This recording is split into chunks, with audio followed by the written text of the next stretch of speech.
Hello दोस्तों, कहानी के शहर में आपका स्वागत है। उम्मीद है आप सब ठीक होंगे। तो बढ़ते हैं अब कहानी की ओर। चैप्टर नंबर 2, चालाक लोमड़ी। अनीशा अपने कमरे की खिड़की के पास खड़ी होकर चांद को देख रही थी। रात के 12 बजे भी उसकी आंखों में नींद नहीं थी। दरअसल उसे नींद की प्रॉब्लम थी। अक्सर उसे नींद ही नहीं आती थी। उसे गोली लेनी पड़ती ताकि वो कुछ घंटे ही सही कम से कम सो सके। जो समझे हमें आँख से, हम तो हैं अंदर से राख से। कोई कहे पत्थर का बना, कोई कहे बेरहम है हम। जाने कोई मेरा गम, हम भी तो थे कभी फूल से। अनीशा की आंखों में उसके बचपन की जो यादें थी, उसे वो कभी चाहकर भी भुला नहीं सकती थी। वो कहते हैं ना, हर गुनहगार बचपन से गुनाह नहीं जानता। ये दुनिया ही है जो उससे गुनाह करवाती है और फिर मारती है। तुम सोई नहीं अभी तक? क्या नींद की गोली नहीं ली तुमने? वीर महेश्वरी, अनीशा के बचपन का इकलौता दोस्त, जो उसके बदलने के बाद भी उसके साथ है। इनकी दोस्ती बहुत ही अजीब थी। वीर के पापा एक जाने माने बिजनेसमैन है, लेकिन वीर की अपने पापा के साथ नहीं बनती, इसीलिए वो अनीशा के साथ ही रहता है। काम की बात करो, इस वक्त तुम मेरे कमरे में, क्या बात है? अनीशा ने सीधे मुद्दे पर आते हुए कहा।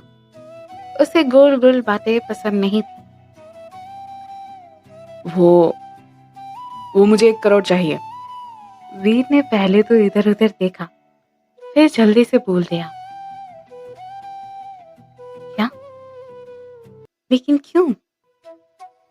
अनीशा थोड़ी हैरान जरूर थी, लेकिन शायद उसे इस बात का अंदाजा हो गया था कि वीर को पैसे क्यों चाहिए। वो मेरे एक दोस्त की माँ की जान खतरे में है, इसलिए। वीर ने जल्दी से बोल दिया, जैसे उसने ये याद किया हो कई बार। अच्छा, तो इसमें मैं पैसे क्यों दूं? अगर तुम्हारे दोस्त की माँ की जान खतरे में है, तो इसमें मेरा क्या फायदा? अनीशा ने अपनी एक आईब्रो उठाते हुए कहा। अपने महाकाल से तो डरो। तुम्हें किसी की मदद करने में भी अपना फायदा देखना है। अरे दया करो बेशर्म औरत, एक माँ की जान खतरे में है वहां। वीर ने फुलान नटंकी करते हुए कहा। अच्छा, तो क्या तुम्हें ये पैसे मेनका के लिए नहीं चाहिए? अनीशा ने सोफे पर बैठते हुए कहा। वीर हैरान हो गया। हाँ ना, मतलब तुम्हें कैसे पता? वीर का सवाल सुन अनीशा के चेहरे पर मुस्कान आ गई, क्योंकि अभी तुम्हारी होने वाली सास आई थी और यहाँ पर अपनी बेटी के लिए ड्रामा करके गई है। अनीशा ने अपनी चाची यानी उर्मिला सिंघानिया की बात कर रही थी। क्या मॉम यहाँ आई थी? अच्छा, तो तुमने उन्हें पैसे दिए कि नहीं? वीर ने कहा तो अनीशा ने अपनी आंखें छोटी करके उसे घूरा। इसके बाद वीर ने अपनी बत्ती से दिखा दी। अच्छा, मतलब उन्हें नहीं दी, लेकिन मुझे तो दोगी ना, मेरी प्यारी दोस्त। वीर ने क्यूट सा चेहरा बनाकर कहा। वैसे तो वीर बहुत ही ज्यादा क्यूट दिखता था, कोई भी उसे देखे तो पिघल जाए, लेकिन अनीशा तो अनीशा थी, वो कैसे पिघल सकती थी? और तुम्हें ऐसा क्यों लगता है? अनीशा ने अपना एक हाथ ठुड्डी पर रखते हुए कहा। वीर की हंसी गायब हो चुकी थी। तो क्या तुम अपने दोस्त की मदद नहीं करोगी? आखिर ये मेरी होने वाली पत्नी के करियर का सवाल है। या हो सकता है प्रोडक्शन वाले उस पर केस कर दे, उसे जेल भी जाना पड़े। यार कैसे इंसान हो तुम? वीर ने छोटे बच्चों की तरह रोते हुए कहा। वीर अनीशा की चचेरी बहन मेनका से बेहद प्यार करता था। उनकी सगाई भी हो चुकी थी। मेनका भी वीर से बहुत प्यार करती थी, लेकिन उसमें दिमाग की थोड़ी कमी थी। अगर वीर सिर्फ अनीशा का दोस्त होता तो उर्मिला इस शादी के लिए कभी नहीं मानती, ना ही कभी सिंघानिया परिवार मानता। लेकिन वीर इकलौता बेटा था, ये बात सब जानते थे। आज नहीं तो कल उसके पापा के बाद वीर का ही सब होने वाला था। ठीक है, मैं पैसे दूंगी, लेकिन एक शर्त है मेरी। अनीशा की बात सुनकर वीर हैरानी से उसे देखने लगा। ये औरत कितनी चालाक थी, एकदम लोमड़ी की तरह। तुम में शर्म नाम की कोई चीज है भी, या उसे बेचकर होटल खरीद लिया? देखो, मुझे सब पता है कल तुमने क्या किया था। तुमने ही मॉम के साथ धोखा किया, ऊपर से मेरे साथ शर्त रख रही हो। हद है। वीर ने मुंह फुलाए हुए कहा। वो आज काफी गुस्से में था। ओह, अच्छा तो जाओ ना, जाकर पुलिस को बताओ कि मैंने गलत किया है तुम्हारी उस कमीनी मॉम के साथ। तुम्हारी उस मॉम ने कुछ भी नहीं किया, जाओ। अनीशा ने अपनी नींद की गोली पी और सोने चली गई। ओके, मुझे शर्त मंजूर है, वीर ने गुस्से से पैर पटकते हुए कहा। अनीशा के चेहरे पर मुस्कान आ गई। फ्लैशबैक। एक दिन पहले अनीशा के घर, रात का समय। अनीशा अपने स्टडी में थी, तभी वहां पर एक नौकर आया। मैडम, आपसे मिलने आपकी चाची आई है। उस नौकर ने कहा और वहां से चला गया। वो लोमड़ी यहाँ क्यों आई है? अनीशा ने खुद से कहा और बाहर निकली। उर्मिला लिविंग रूम में सोफे पर बैठकर बस उसी का ही इंतजार कर रही थी। अरे अनीशा बेटा, कैसी हो तुम? देखो कितनी पतली हो गई हो। तुम कुछ खाया पिया करो बेटा, या घर पर आ जाया करो, मैं तुम्हें अपने हाथों से बनाकर खिलाऊंगी। उर्मिला के चेहरे से तो शहद टपक रहा था। अनीशा को लग रहा था कि कहीं उसे हार्ट अटैक ही ना आ जाए। रहने दो, वरना कहीं मुझे डायबिटीज ना हो जाए। अब मुद्दे पर आओ, वरना मैं जाती हूँ। मेरे पास बहुत काम है। वो क्या है ना, वेली नहीं हूँ मैं दूसरों की तरह। अनीशा की बात सुनकर उर्मिला को बहुत गुस्सा आ रहा था, लेकिन वो क्या करती? उसके परिवार में से तो उसकी बेटी के लिए कोई पैसे देने से रहा। तुम ये क्या बोल रही हो बेटा? मैं तो तुम्हें यहाँ अपना मानकर बस एक छोटी सी मदद मांगने आई थी। तुम जैसे अपने पैरों पर खड़ी हुई हो, वैसे मेनका भी अपना नाम बॉलीवुड में बनाना चाहती है, लेकिन डायरेक्टर ने थोड़ा पैसे मांगे हैं, तो मुझे तुमसे 60 लाख चाहिए। तुम तो समझ ही सकती हो ना, उन लोगों ने तुम्हें भी सपोर्ट नहीं किया था, अब मेनका को भी नहीं कर रहे। लेकिन मैं क्या कर सकती हूँ, मैं माँ हूं ना उसकी, मुझे तो कुछ ना कुछ करना ही होगा उसके लिए। उर्मिला ने बड़े ही दुखी होकर कहा। उसका ये दुख कोई और होता तो देख नहीं पाता। सच में वो एक बहुत ही अच्छी माँ थी। ओह, सो सैड। मेरी तो आंखें भर आई। ठीक है, मैं पैसे दूंगी, लेकिन आप मुझे ये पैसे वापस दोगी, इसके लिए आपको एक कॉन्ट्रैक्ट साइन करना होगा। हाँ, उसका लाइव वीडियो भी बनेगा। ऑफ कोर्स, क्या पता आप वो पैसे लेकर कहीं रफू चक्कर हो जाए तो। अनीशा ने कहा तो उर्मिला को बहुत गुस्सा आया, लेकिन अभी उसके पास कोई और रास्ता नहीं था, इसलिए उसने अनीशा का चेक लिया, वीडियो रिकॉर्ड किया और वहां से चली गई। उसके जाते ही अनीशा ने किसी और को कॉल लगाया। घर पर से चेक ले जाओ और हाँ, याद रखना चेक उसी समय पर पास होना चाहिए जिस टाइम पर अविराज प्रोडक्शन में से कोई बैंक आए बात समझ में? अनीशा के चेहरे पर एक इविल स्माइल थी। उसकी चालाकी कोई नहीं पकड़ सकता था, ना ही वो अपने पीछे कोई सबूत छोड़ती थी। Flashback and. पैसे भी नहीं दिए और उधारे का कॉन्ट्रैक्ट पे हाथ लग गया, और अब वीर भी मेरा काम खुशी खुशी करेगा। अनीशा ने कहा। तब तक उसकी आंखें बंद होने लगी थी। शायद ये नींद की गोली का असर था। वहीं वीर भी अपने कमरे में गुस्से से ही सही लेकिन सो गया। उसने आज न जाने कितनी ही गालियां अनीशा को दे दी थी। आखिर क्या थी अनीशा की शर्त? वीर इतना परेशान क्यों है? क्या सच में अनीशा इतनी बुरी है? आगे जानने के लिए सुनते रहिए मेरे यानी केजी के साथ। जय महाकाल। हेलो दोस्तों, कहानी के शहर में आपका स्वागत है। उम्मीद है आप सब ठीक होंगे। तो बढ़ते हैं अब कहानी की ओर। Chapter 3, mission successful. रात के 3 बज रहे थे। दरिया किनारे बड़े बड़े बॉक्सेस को लेकर कुछ लोग जहाज पर चढ़ रहे थे। ये वो शिप थी जिसमें की ड्रग मुंबई से भारत के कोने कोने में पहुंचाया जाता था। चलो ये हो जाए ना तो अब मैं छुट्टी पर जाऊंगा गोवा। कई दिनों से एंजॉय नहीं किया यार। फिरोज खान, उम्र 48 साल, बचपन से ही जुर्म की दुनिया में पला पड़ा। अब अपने भाई का काम संभालता था। समंदर का बेताज बादशाह जो पानी के रास्ते स्मगलिंग के लिए जाना जाता था। क्यों नहीं, अब मैं भी बहुत थक गया हूँ। सोच रहा हूँ साथ ही चलूं। फिरोज के साथ खड़े उस मोटे आदमी ने कहा। चलो, अब सामान तो रखवा दिया, अब हम चलते हैं। खुदा हाफिज। फिरोज ने कहा। खुदा हाफिज भाईजान, बादशाह सलामत को हमारा सलाम कीजिएगा।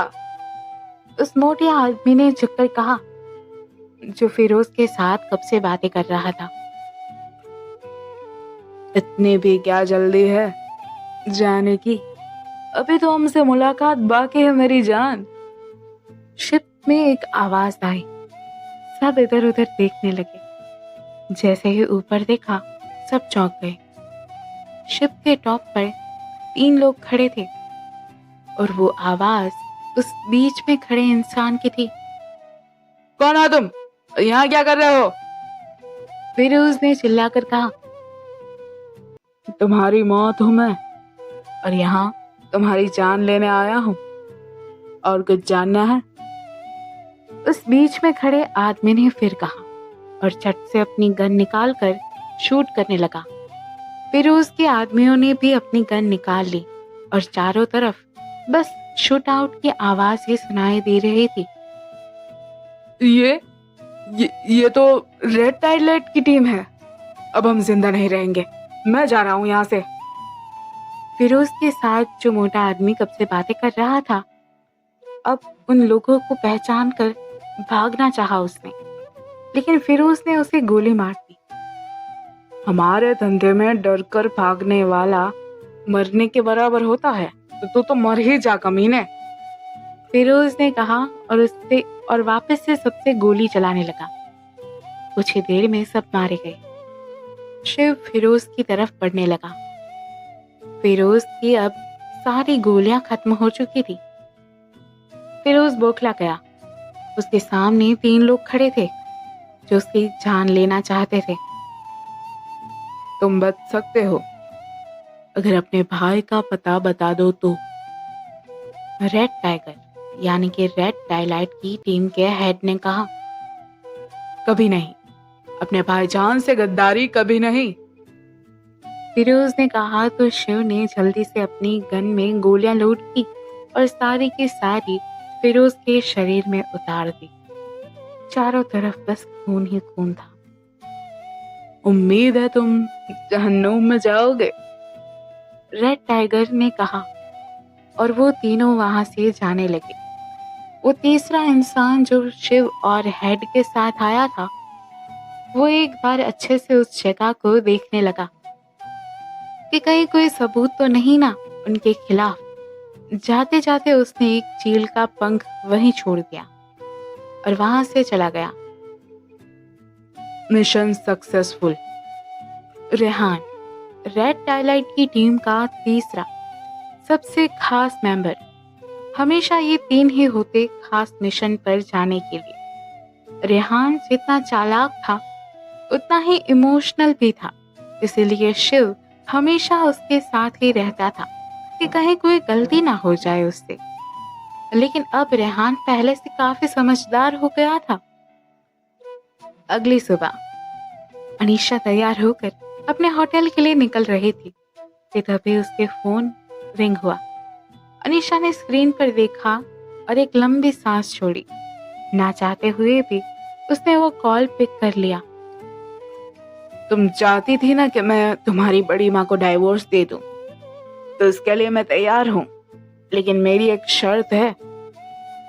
हिमेश सिंघानिया, अनीशा के बड़े पापा और सिंघानिया परिवार का बड़ा बेटा। उनके कोई बच्चे नहीं थे, जिसका हर ताना अनीशा की बड़ी माँ यानी कि देविका हिमेश सिंघानिया को ही सुनने को मिलता। अनीशा चाहती थी कि जब उसने अपनी पहचान बनाई तो उसकी बड़ी माँ भी उसके साथ ही आकर रहे, लेकिन हिमेश ने उसे तलाक देने से मना कर दिया, क्योंकि अगर वो चली जाती तो उनकी मार कौन सहन करता।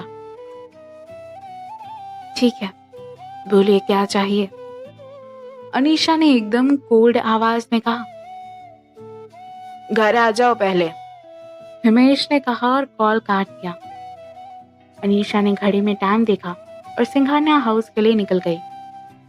सिंघानिया परिवार मुंबई शहर का जाना माना परिवार, अक्सर इनकी खबरें अखबारों में छाई रहती। अनीशा सिंघानिया को कौन नहीं जानता, सबसे बड़े बिजनेस वुमेन जो अपने ही परिवार की राइवल थी। हर दिन कोई ना कोई खबर छपती रहती। उसूल रहा है दुनिया का, जब भी मुसीबत आई है सबसे पहले अपनों ने ही खंजर मारा है। अनीशा कार की सीट से अपना सिर टिकाए बैठ गई। कार सिंघानिया परिवार के बंगलो पहुंची, जो कि बेहद सुंदर था। आसपास रंग बिरंगे फूल से घिरा एक शानदार बंगलो, जो दिखने में किसी राजाशाही इमारत की तरह लग रहा था। कहा जाता था कि अंग्रेज उस पैलेस में अक्सर अपनी छुट्टियां बिताने आते थे। एंटीक चीजों और खूबसूरत तरीके से बना वो बंगला अपने आप में ही एक अजूबा था। वहीं दूसरी तरफ सनराइज पैलेस में शौर्य, ये तेरी ड्राइंग बुक और ये कलर्स सब यहीं रखे हैं, ओके? अब मैं निकल रहा हूँ होटल के लिए, तो अपना ख्याल रखना। मानिक ने अपना बैग उठाया ही था कि तभी उसका फोन रिंग हुआ। स्क्रीन पर भाभी लिखा था। हेलो। मानिक ने कुछ देर रुक कर कॉल पिक किया। कैसा है तू? कुछ खाया? शौर्य ठीक है ना? कहीं तुझे परेशान तो नहीं करता? क्या तू यहाँ वापस नहीं आ सकता? भूल जाना बुआ की बातों को, आ जाना वापस घर। भाविका मेहता, मानिक के बड़े भाई धीरज मेहता की पत्नी। इनका रिश्ता देवर और भाभी जैसा बिल्कुल नहीं था, एक माँ और एक बेटी की तरह था। भाविका की आंखें नम हो गई बोलते बोलते। भाभी, बुआ की बात गलत कहाँ थी? मैं तब तक घर नहीं लौटूंगा जब तक शौर्य ठीक ना हो जाए। वो तो अब तक ये समझता है कि माँ पापा जिंदा है। मुझे समझ में नहीं आता कि मैं उसे कैसे बताऊं कि माँ पापा अब इस दुनिया में। कहते कहते मानिक की आंखों में आंसू आ गए।